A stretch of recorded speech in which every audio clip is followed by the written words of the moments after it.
He's always tough when someone else is feeling the pain, and he's not.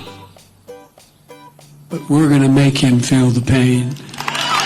You know, folks, it's crushing American farmers in my state, and yours in particular, throughout the Midwest. No one knows it better than the farmers in Iowa and those who rely on them. He thinks he's being tough, but like everything else, he's always tough when he's not the guy getting hit. He's always tough when someone else is feeling the pain, and he's not. But we're going to make him feel the pain before this is over. Press always asks me, don't I wish I were debating him? No, I wish we were in high school, I could take him behind the gym. That's what I wish. I made a mistake. I didn't make a mistake, but they asked me, would I like to debate this gentleman? And I said, no. I said, if we were in high school, I'd take him behind the gym and beat the hell out of him.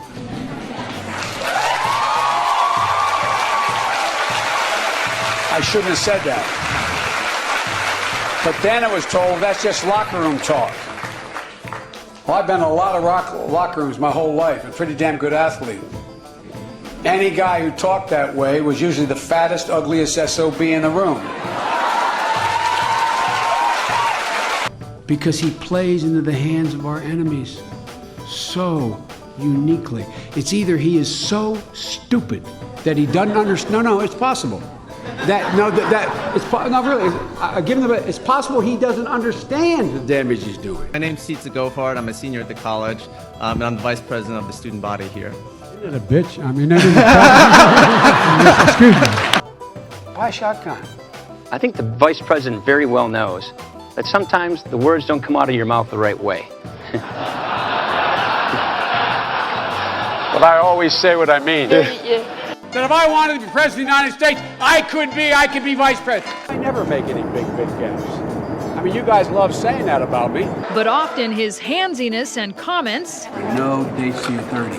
are likened to those of a crazy but lovable uncle. But as they veer toward the more bizarre variety, it's raising questions about appropriate behavior for someone eyeing the White House. So earlier this week, Biden publicly used the term Shylocks in reference to aggressive money lenders. But it's a word considered anti-Semitic, a reference to a ruthless Jewish lender in Shakespeare's Merchant of Venice. In the first 100 days, he's going to let the big banks once again write their own rules. Unchain Wall Street. They're going to put you all back in chains.